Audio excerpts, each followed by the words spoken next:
कहानियों की श्रृंखला में आप सभी का हार्दिक स्वागत है। आज की हमारी कहानी है परमात्मा पर भरोसा।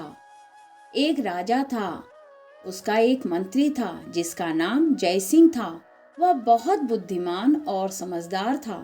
एक बार राजा के राज्य पर साथ वाले राजा ने आक्रमण कर दिया। वह बहुत दुखी हुआ। वह अपनी जान बचाने के लिए गुप्त मार्ग से अपने मंत्री के साथ जंगल में पहुंच गया। उसके मंत्री को चाहे कोई दुख हो या सुख हो, वह हमेशा यही कहता था कि परमात्मा जो करता है अच्छा ही करता है। परंतु राजा को यह बात अच्छी न लगती थी। इसलिए जब भी वह मंत्री के मुंह से यह बात सुनता तो जल भुन जाता। अब जब मंत्री और राजा अपनी जान बचाकर जंगल में पहुंचे तो मंत्री मन ही मन परमात्मा को धन्यवाद दे रहा था। उसने राजा से कहा, राजन, घबराने की क्या जरूरत है। ईश्वर पर भरोसा रखो। वह जो भी करता है अच्छा ही करता है। हमारी पराजय का कोई भेद होगा जो हमें अभी तक पता नहीं चल रहा है। राजा इस आशापूर्ण उत्तर से जल भुन गया।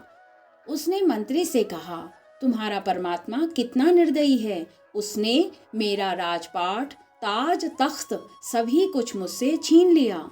बातें करते करते काफी समय बीत गया। अंधेरा छाने लगा और फिर वर्षा भी होने लगी। मौसम में एकदम ठंड छा गई।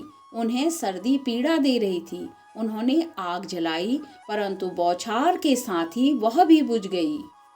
तभी राजा ने भड़क कर मंत्री से कहा, तुम्हारा भगवान कितना निर्दयी है। उसे हम पर जरा भी तरस नहीं आता। इतने में उन्हें घोड़ों के टापू की आवाज सुनाई दी। सिपाही घोड़ों पर बैठकर उनकी तरफ आ रहे थे। दुश्मनों के सिपाहियों को देखकर राजा का बुरा हाल हो रहा था, लेकिन अंधेरा होने के कारण राजा और मंत्री के घोड़े दिखाई ही नहीं दिए।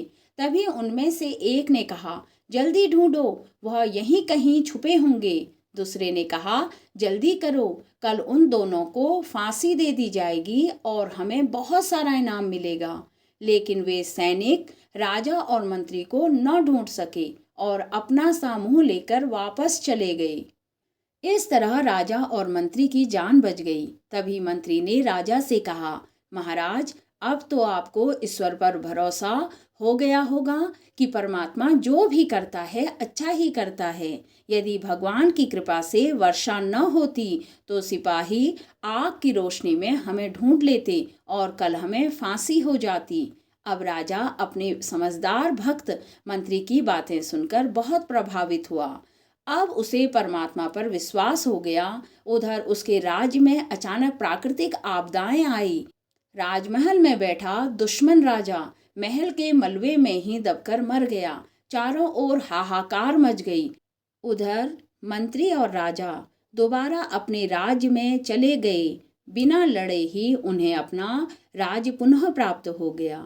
हमें भी अपने जीवन में परमात्मा पर विश्वास रखना चाहिए, क्योंकि वह जो करता है हमारे भले के लिए ही करता है। कहानी सुनने के लिए धन्यवाद।